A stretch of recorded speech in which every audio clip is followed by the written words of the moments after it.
Hello. A 70-year-old Florida woman toppled over the railing of her ninth floor condominium. Gloria plunged to certain death, but Gloria never hit the ground. A small canopy broke her fall. Gloria landed right in the middle of the canvas and aluminum pipe construction. A couple inches to her left or right, and her fall would have been fatal. But instead, her landing was perfect. The pipes bent and cradled her body, stopping her just feet from the ground.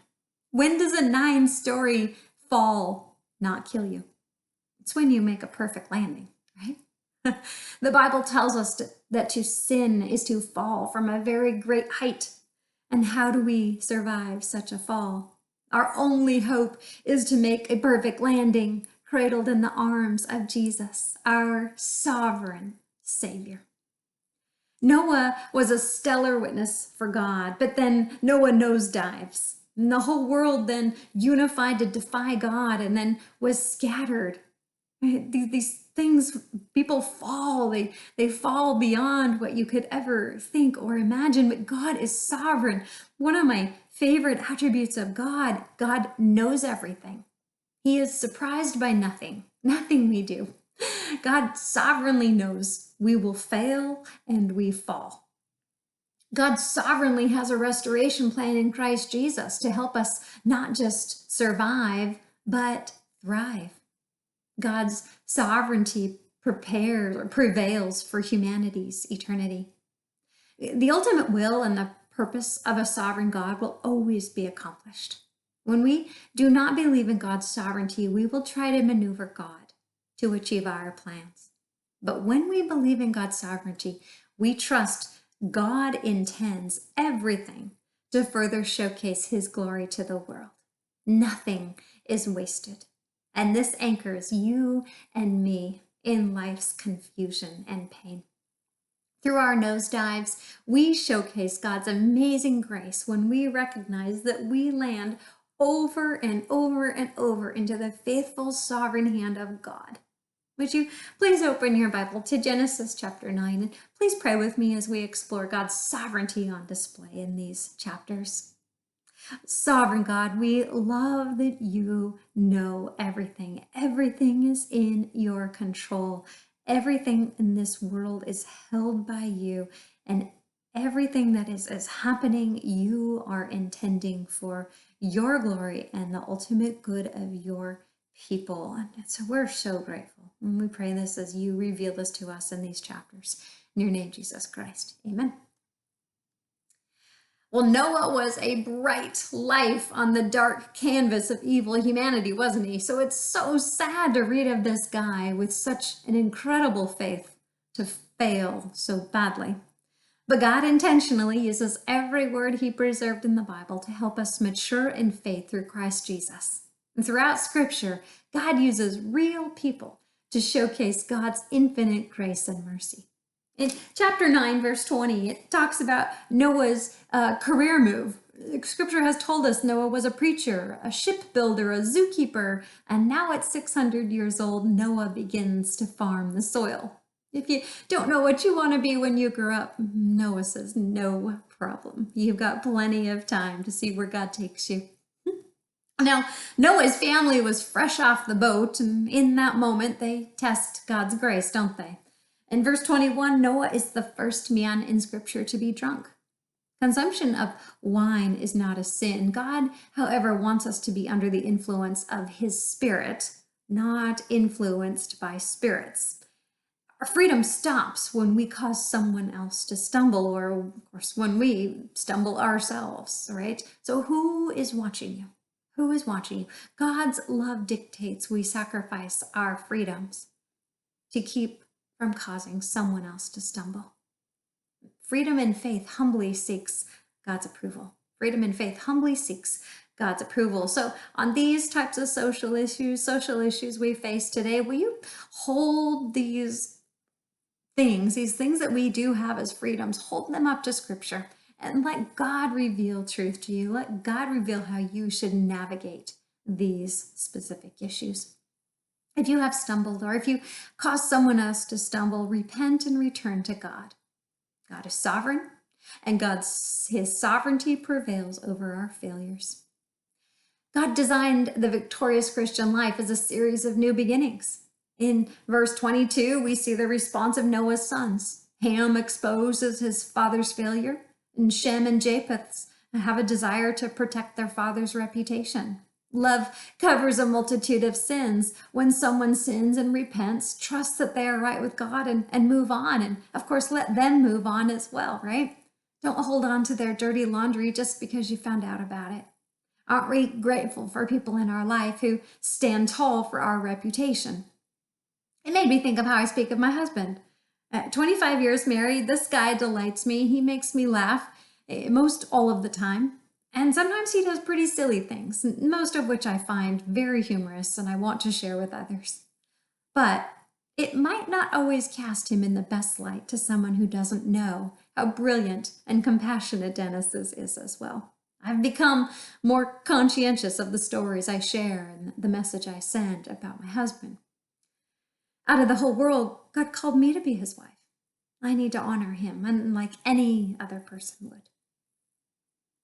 In verse 24, when Noah woke up, Noah learned of what happened. And did you notice his anger is toward Canaan, not his father Ham? Maybe his grandson Canaan was involved. We don't know. Noah prophesies about the Canaan and his family, the Hittites and the Jebusites and the Amorites, just a whole lot of ites, right? And these families will come back into the picture in a couple hundred years when the Israelites leave Egypt and go to the promised land where all these ites are living. Leviticus 18, it talks about the wickedness of the people of Canaan. Here's where it starts. Ham and Canaan's family are on a trajectory of wickedness that manifests itself in child sacrifices and prostitution and incest and homosexuality. And though there are no small sins, every unconfessed sins opens the death door to fall further in, to do things that you never thought you would do. Confess those sins. The moment that God convicts your heart, confess what you have done against God and God's ways, because you don't want to take yourself down a road or your family down a road you never thought you'd ever go. We contrast this family with verse 26. Blessed be the Lord, the God of Shem. May Canaan be the slave of Shem. God of Shem, this will be ultimately the line of Jesus Christ, the Son of God and the Son of Man. But what kind of heritage and legacy are you leaving for your family? A man named Chuck wanted his 10-year-old son Adam to see Christ's love in action, so they decided to mow lawns of their neighbors. Chuck and Adam knocked on the door of the first house and saw a man inside watching television. He didn't get up, but he grunted acknowledgement of the visitors. Through the door, they explained they'd like to show Christ's love by mowing his lawn. Whatever, the man called out without turning their way. Chuck and Adam finished mowing, and Adam said, Dad, we need to pray for that man. They went to the door and they asked the man, can we pray for you before we go? As Adam prayed, the man sobbed. Through tears of great pain, the man explained his wife just died and his son was in prison for drugs. The question is, how are you training your children to live out the heart of God? How are you molding God, molding your children to see you honoring God in sacrificing your time and talent and treasure? So this next generation knows of your amazing God. What are you modeling to those watching you? God has all power to bring about his will. God is sovereign. We may or may not see how he intends everything for his glory, but we must trust that he intends everything for his glory. Regardless, God is sovereign. So may that truth flood out of you so all people in all spaces of your life victoriously experience the grace of God. And now scripture takes us from the three sons to the world nations. These verses tell us about God. In chapter 10, it proves without a doubt God is sovereign. The Japhethites spread east to west, forming into Indo-European nations. The Hamites spread across the Middle East and parts of Africa, including Egypt. And the Shemites become the Arabian tribes, and the Israelites, Ishmaelites, Midianites, and Edomites. In every age, God controls nations rise and fall. In every age, God controls the leaders rise and fall. God has all power to bring about his will. God is sovereign and God governs history. God does not adjust his plans by what he sees his people doing. God does not wait to see what people will decide before deciding what he will do. God is in complete control. God is trustworthy. Have you put your trust in this all-powerful God who has an amazing plan for your life? Everything begins by trusting Jesus Christ as your Savior from your sins. Once you cast your life on Jesus Christ, this trajectory that God has for you to live for his glory makes every day a thrill ride for us as Christians. It may be hard, it may be horrifying. Things may go in this worldly way, sideways. But knowing your life has been dedicated to the author of the universe, don't you think that's a great place to be held? In chapter 11, it actually now drills into a specific time in history. Lots of things happened, of course, in these family lives, but the Tower of Babel stands as a tall moment of where God is taking his people. Noah's family begins to fill the earth as God commanded, but now at Shinar, which is now referred to as Babylon, they abandoned God's instructions and decided to make a name for themselves. Initially, it seemed like they were going to be successful, but the truth is, we will never be successful when God is not at the sovereign center of life. We will never be successful in anything when God is not at the center. In Genesis chapter 11, verse 5, it says, the Lord came down to see the city and the tower the men were building. You see, the people fed themselves a lie, and then they reinforced it with a social endeavor. The lie they had told themselves was they were above God. They knew better than God. They didn't need God. That was the lie they told themselves. I wonder where you see that lie prevailing around you. They denied God's power and God's authority over his universe. As you think of social good that tempts you to engage, have you humbly sought God for clarity on how you should spend your time and talent and thoughts and treasure? Satan loves a good cause that distracts our minds from our one mission, to live to the glory of God. Do you remember the old Reese's peanut butter cup commercial? There's two people. One is eating a chocolate bar, the other is eating peanut butter, and they accidentally collide and they end up with this hybrid dessert of peanut butter and chocolate, and to their delight, they like it. You see, a believer walks around in possession of God's truth, and however, as we do life, we inevitably will collide with the world. It's God's truth colliding with worldly pride, and we end up with peanut butter on our chocolate, and to our surprise, we like it. This is very, very dangerous.